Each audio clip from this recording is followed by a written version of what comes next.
The talk I'm proposing today will necessarily be selective. Of course, you will see that I shall focus on certain texts over others.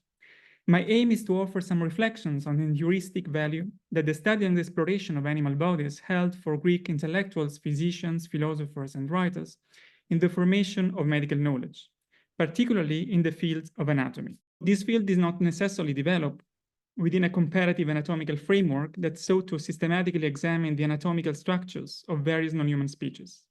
Indeed, as is well known, references to the internal anatomy of non-human animals are scarce and almost negligible within the Hippocratic corpus. In my talk today, I will focus on the contributions of non-human animals to the development of ancient anatomical knowledge, examining these contributions from the animal's perspective rather than the human one. I aim to consider the other side of the knife, to look beyond the human-centered approach of the anatomist or ritual sacrificer and explore how the physicality, above all, but also the behaviors of animals themselves shaped and inspired ancient understandings of anatomy. This perspective invites us to view animals not simply as passive subjects in anatomical study, but as active contributors, although unwilling, of course, to a body of knowledge that profoundly influenced Greek intellectual tradition. My talk will be divided into three main sections. In the first part, I will examine the limited context in which anatomical investigation of animal bodies took place.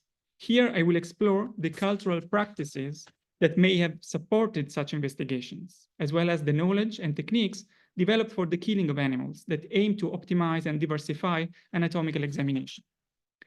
The second section will address a broader cultural context, focusing on the availability and acquisition of non-human animals in the Mediterranean world. I will consider the logistical aspects of animal transfers and, importantly, how cultural representations influence whether certain animals were considered acceptable or forbidden subjects for dissection and anatomical study. In the third section, I will examine the significant contributions animals provided as heuristic models for developing new therapeutic practices, often preserved in anecdotes and stories. These cases reveal how living animals served as both inspirations and models to imitate, offering insights that shaped ancient medical knowledge and approaches to healing. The pragmatics of ancient anatomical observation differ significantly from those of modern-day dissection or modern dissection, where controlled material conditions and focused intellectual context shape the act of anatomical investigation. In Aristotle's Historia Animalium, especially in the initial books that focus on descriptive anatomical data, one key context for observing anatomical details was not a laboratory-like setting, but rather the ritualistic framework of bloody sacrifice, Thusia in ancient Greek. Within this ritual, sacrificial victims, tachiereia, provided a rare glimpse into the internal structures of living beings.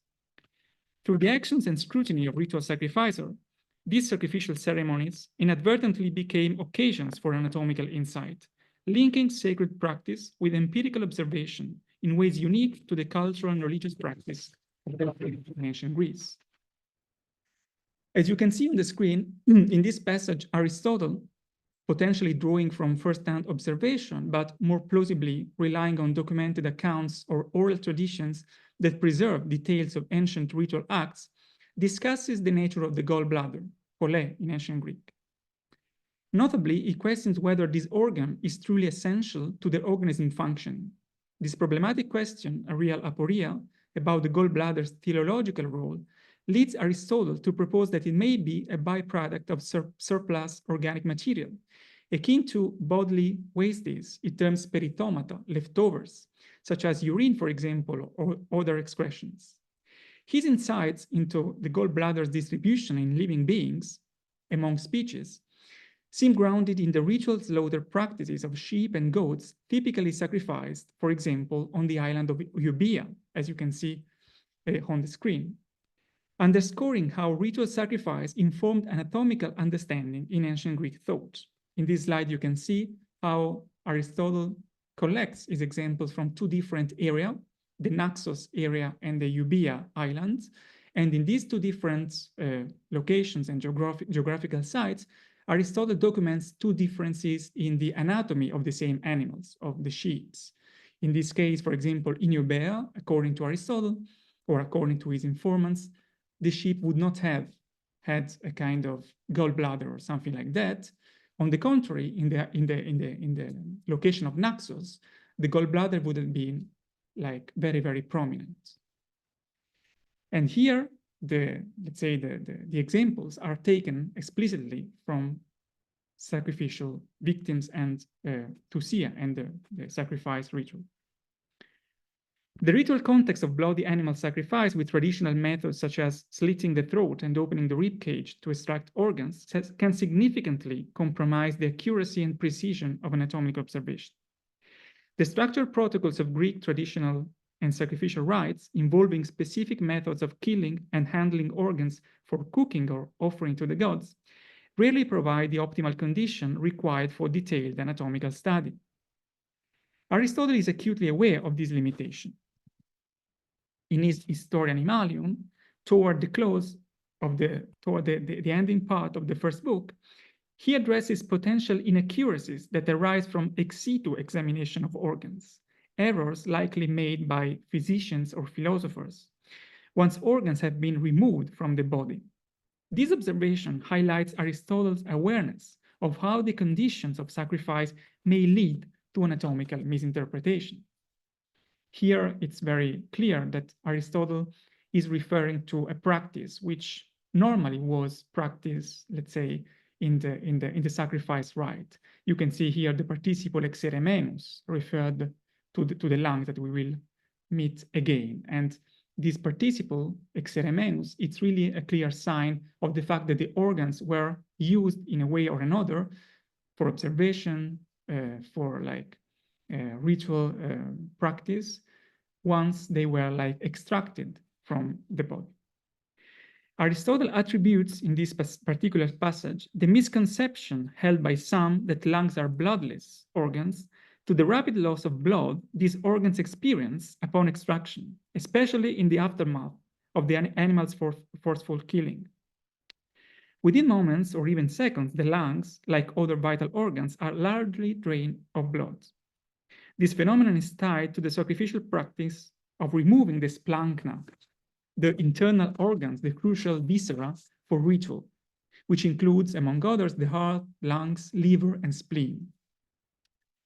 Through this illusion, Aristotle highlights how the specific techniques used in sacrificial contexts may distort anatomical understanding, as these rapid changes hinder accurate observations of an organ's natural state within a living body. The iconographic details on this Attico inokoe are quite revealing, for example, depicting a priest in the center of the vase, supervising a libation, while a co-worker, probably a slave, readies a piece of meat for roasting, a clear representation of the sacrificial process. Roasting was one of the steps into the ancient Greek thusia, quite at the end of the process, of course. This scene aligns closely with Xenophon's description of ritual sacrifice, where organs are extracted as part of a divinatory practice to interpret the god's will in his work Anabasis. We are at the beginning of Book 2.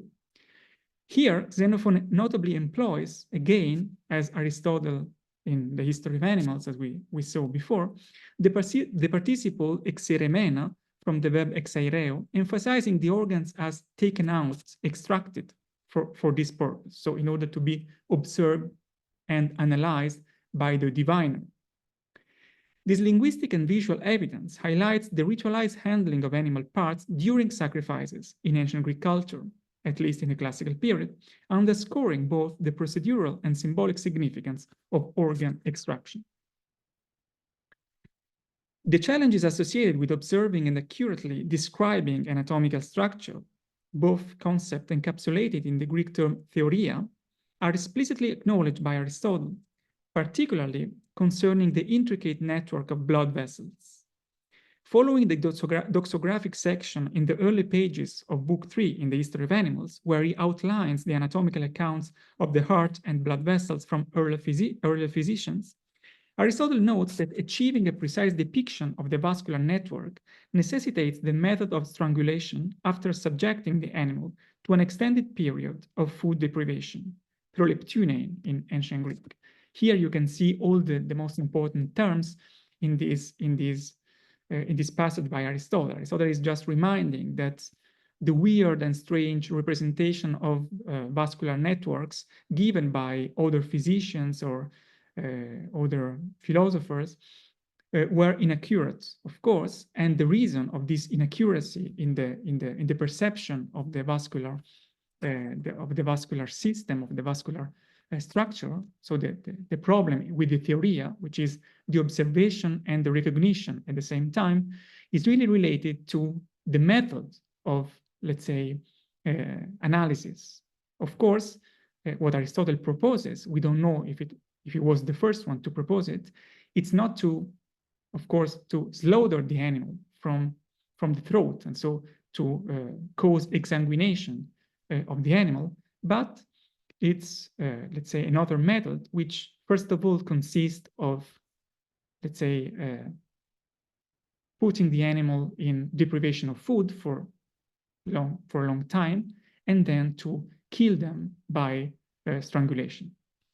This is, of course, one solution that Aristotle gives, and of course, it's a solution that goes beyond the sacrificial framework of slaughtering the animal.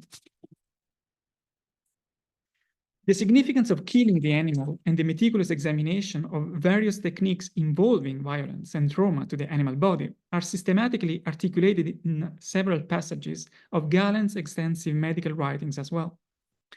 His work, and specifically the anatomical procedures, serves as a comprehensive manual for those engaged in the study of anatomy.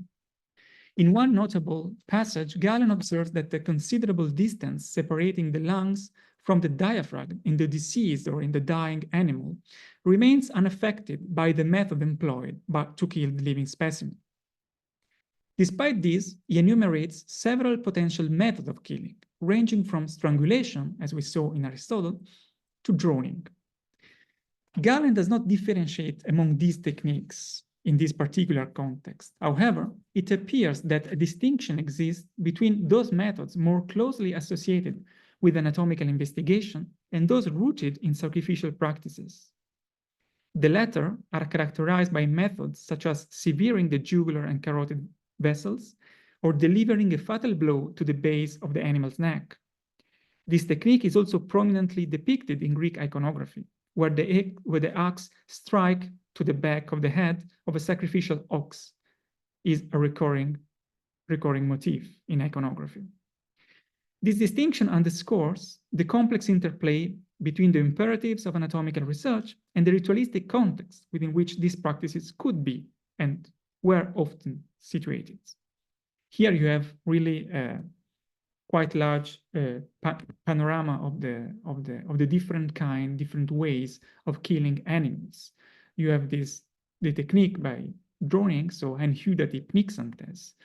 The other technique already mentioned by Aristotle, so the strangulation of the animals, and the techniques related to the sacrifice, especially the cutting of the neck, in order to permit, in order to let the sacrificer to open the rib cage, but also the blow which was given to the spinal cord. Especially, we have testimonies of that in some vases, and this is especially. It's a technique especially, let's say, addressed to oxen. What is important, and this will be the bridge between the two sections of my paper, it's really the importance of the status of the sacrificer, and in this case, the status of the, let's say, the killer of the animal. Some scholars have consider the possibility, and we will see this in the section 2, that Galen could, or other physicians could avoid killing some kind of animals because of ethical considerations, because of being impressed by the suffering of some non-human animals, especially by their facial expressions, for example, or their vocalizations. In this case, I think it's quite clear that the mere handling of an animal dying or already deceased, it's something that was completely removed from the prestige and the status of the physician or as Galen said, of the philosopher. Here you have an example of the fact that Galen tried as much as he could to avoid, let's say, the task of killing and, for example, eliminating the skin from the animal, even though in some circumstances he had to do it because of the inaccuracy of his slaves. The cultural backdrop surrounding the development of reflections on the living body, as well as the material conditions required to obtain non-human animals for dissection and anatomical demonstration, is richly illustrated in an episode that Galen recounts in the 7th book of the anatomical procedures, so the same book that the same work that we already encountered. This episode examines the anatomy of the heart, focusing on the presence of a fibrous cartilaginous structure known as os cordis, part bone, in living animals. Aristotle had acknowledged the os cordis in some animals, especially horses and oxen, but denied its presence in elephants. Galen, however, used this anatomical detail as a basis for his critique, aiming to expose what he perceived as the observational failings and lack of dissection expertise among earlier anatomists. This controversy underscores Galen's polemic with Aristotle and other predecessors concerning anatomical accuracy, a debate recently and thoroughly explored by Alejandro Salas. However, beyond Galen's technical arguments, there are several significant cultural and historical elements worth attention here. These details illuminate the ways in which anatomical knowledge depended not only on individual observational skills, but also on the broader societal and logistical factors that enabled access to animal bodies and informed anatomical practices. The episode thus offers insight into the intellectual and material context that shaped ancient anatomical inquiry, where access to non-human animals was regulated by cultural norms and practical limitations. So as you can see on the slide, the Galenic accounts suggest that the death of an elephant in Rome during the reign of Marcus Aurelius, or according to others, Commodus, sometimes in any way in the latter half or at the half of the 2nd century AD, was indeed a rare event. The rarity of such an occurrence is underscored by the swift arrival of physicians, as you can see in the first lines of the passage, from across the city, eager to examine the elephant's remains. Whether an organized dissection for demonstrative purposes was conducted or whether the gathering was an impromptu scene sparked by the sight of a carcass is unclear.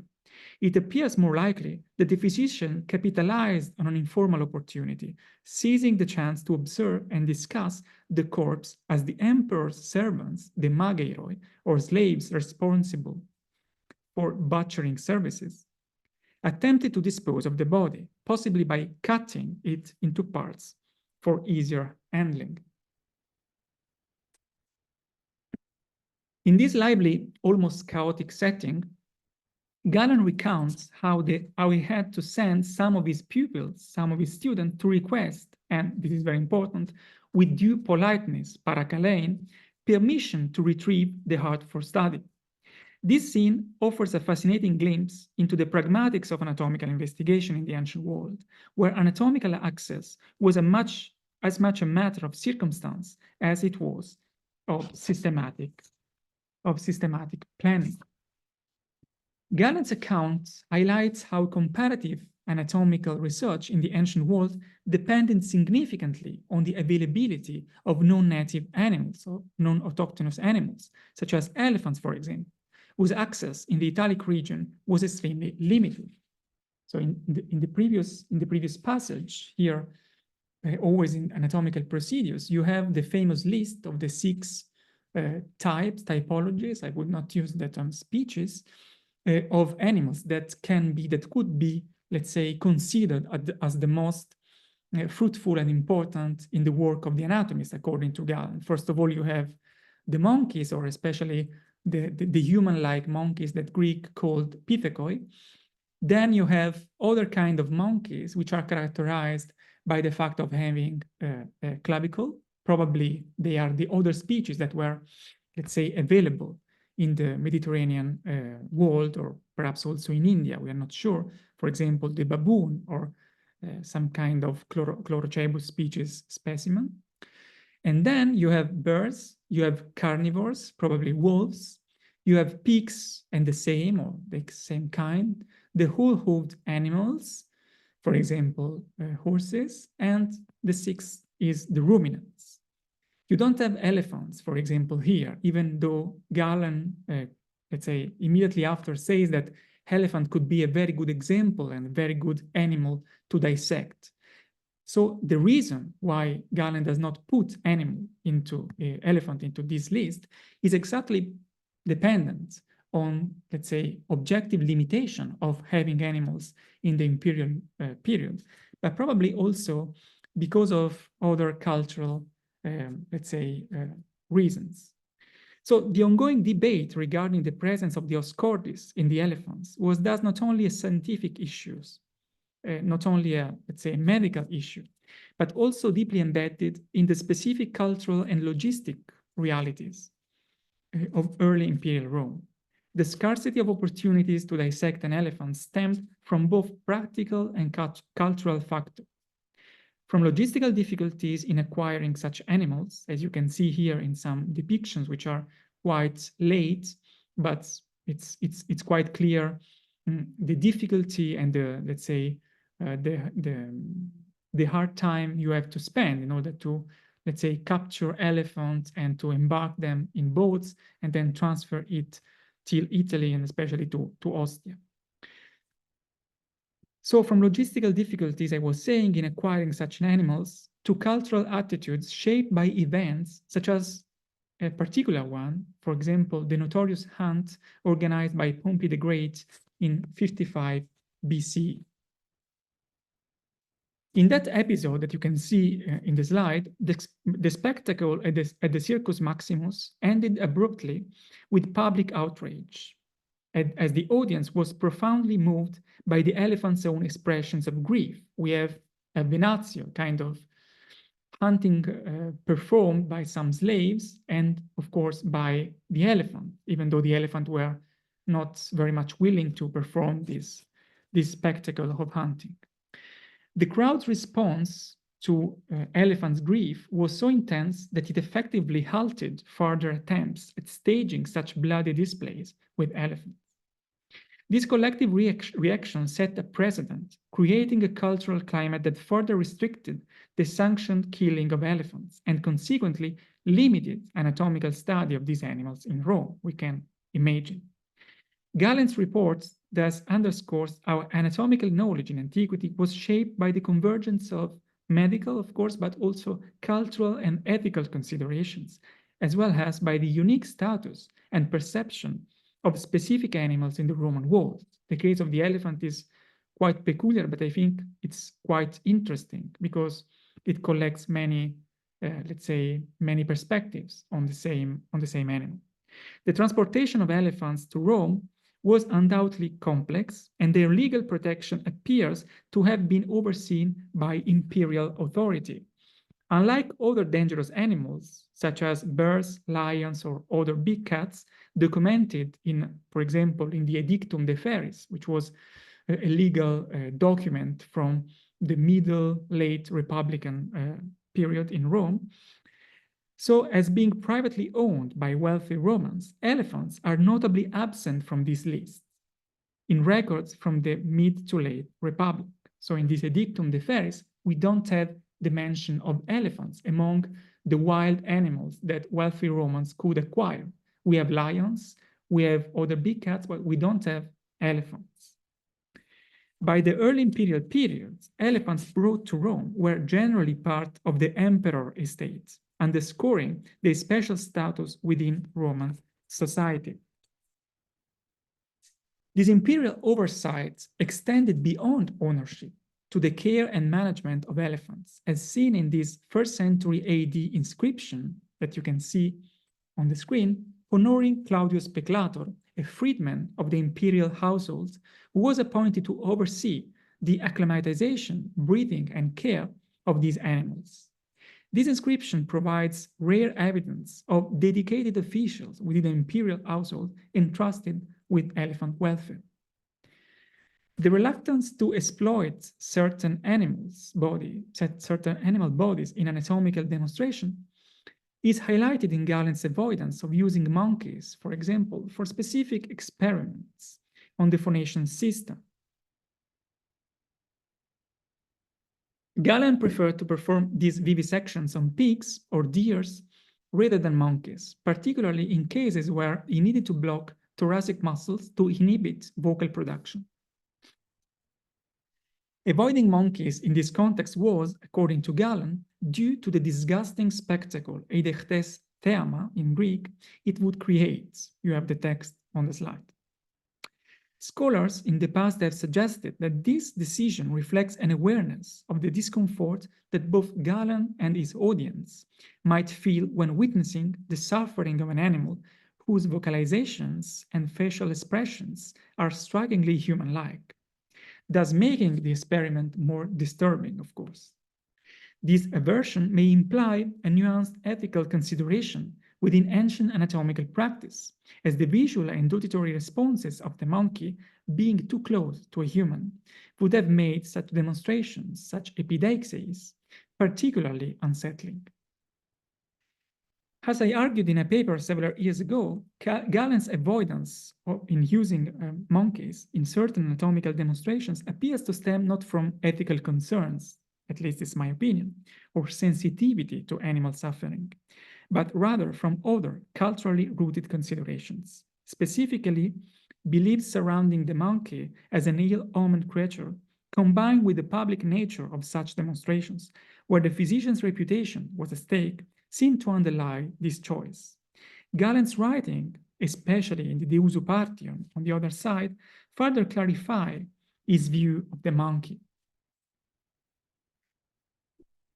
which he portrays as atimon, worthless, useless animal, dismissively framing it as a distorted, inept mimic of human actions, a geloion mimem. In this way, Galen constructs a discourse of reification, reducing the monkey to a caricature, stripped of inherent value and dignity. Such passages, which treat animals as of lesser value entities and often serve to justify their use or death, recur throughout Galen's works, not only in De Usu Partium, but also in other writings, supporting the view that it did not grant non-human primates any exceptional regard or protection within his anatomical practices. Here you can see how, let's say, this rhetorical construction, evoking also a verse by Pindar, for example, is, let's say, used in order to legitimize not only the possibility of killing animals, but also the, let's say, a critique against other people, probably Asclepiades and other physicians, that wanted to compare the perfection of the human hand to the hand of some species of primates, probably barbary macaque, barbary apes. Additionally, critiques regarding the exploitation of non-human animals in anatomical studies are entirely absent in ancient medical texts, as evident in a passage from the proem of the treatise on medicine by the Latin encyclopedist Celsus. Debates between different schools of medicine, especially empiricists and dogmatists and others, primarily revolved around the purpose and utility of dissection, of course, laceratio in the Latin text, for the development and constitution of the medical knowledge and therapeutic advancement. However, and this is very important, these discussions never address the ethical implication of animal or non-human animal suffering. Celsus himself, drawing on empiricist objections, touches upon the cruelty, and the adjective crudelis is repeated twice in this small chunk, upon the cruelty of vivisection, but confines this critique exclusively to human subjects and not to non-human animals. Thus, any ethical concern for animal suffering in anatomical practices appears to be absent in ancient medical discourses, with focus placed instead on practical rather than moral considerations.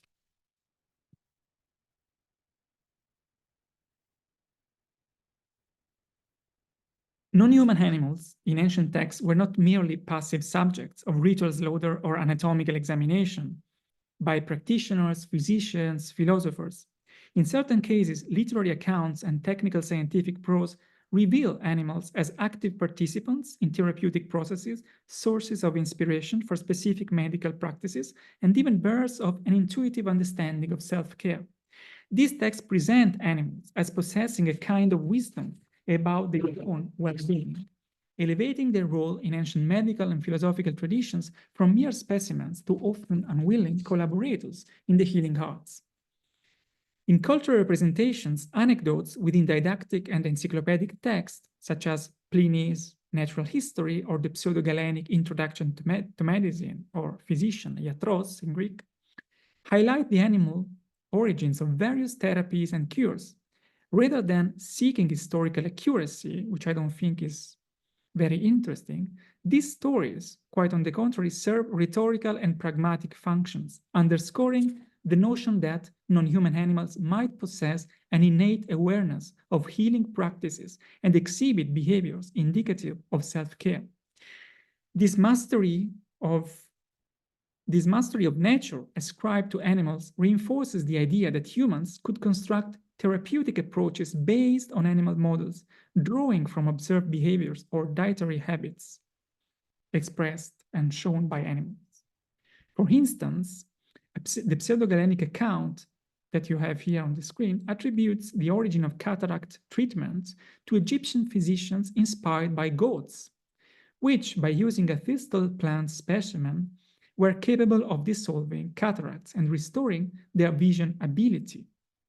Here, the construction of animals as knowledgeable healers serves not only to elevate their perceived wisdom, but also legitimizes medical insights derived from their behavior. This is very important because it's really at the beginning of the treatise of this introduction to medicine, and it's really very important from rhetorical and pragmatical point of view, because it gives an idea of, let's say, the legitimacy of using, let's say, ethological observation on other kinds of instruction coming from the natural world in order to develop techniques of healing. The close observation of animal behavior, including their habitats, diets, and the consumption of seemingly unnatural substances like stone, earth, or clay, often underpins medical insights where behaviors that appear incidental are reinterpreted by ancient authors as intentional therapeutic strategies. A fitting example for it that we can cite comes from Aelian's De Natura Animalium, on the nature of animals, where Aelian, the Roman writer belonging to the movement of second sophistics, records the eating habits of young pigeon chicks. These anecdotes suggest that the chick's consumption of a particular salt-rich soil is not random, but serves to stimulate their appetite and enhance their digestive processes. This reflection linking dietary intake with physiological development underscores the belief that animals could intuitively engage in health-promoting practices, a notion that for ancient thinkers could serve as a natural guide for human medical understanding. You can see here the wise operation, let's say, orchestrated by Aelian, who cites or quotes indirectly Aristotle, so the most important author when it comes to observation of animal, let's say, behaviors, and then it associates it with some kind of explanation of physiology and, let's say, healing habits of the pigeons.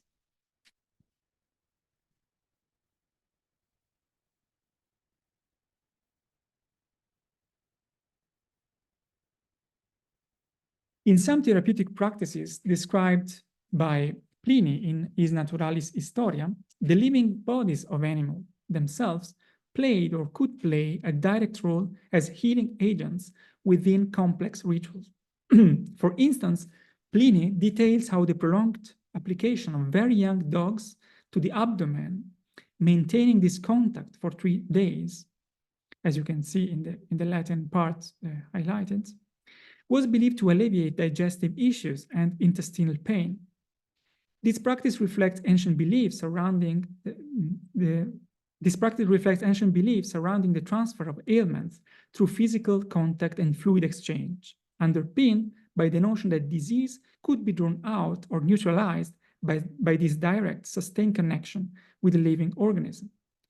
While this distinct from anatomical study and from the perspective of Galen, these therapeutic uses of animals highlight a separate yet complementary domain of ancient therapeutics, where non-human animals were perceived as active participants in treatment, harnessing a form of vital efficacy attributed to their bodies and physiological properties.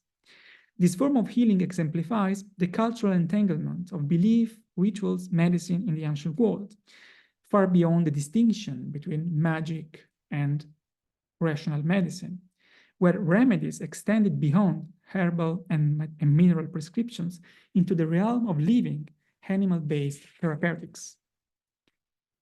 In concluding, I hope this talk has illustrated the significant role non-human animals played in the development of ancient medical knowledge and anatomical studies. While it is natural to feel a sense of compassion and discomfort, of course, regarding the extensive use of animals in sometimes brutal experimental practices across Greek and Roman medicine, we might also consider a form of retrospective acknowledgement for the contribution of these living beings. Their involuntary contributions were fundamental to the precise anatomical understandings achieved in antiquity. This knowledge, much of which underpins modern medicine, was possible in large part due to the sacrifices of countless animals in the pursuit of learning and healing, underscoring the complex legacy of ancient medical science. Thank you very much for your attention.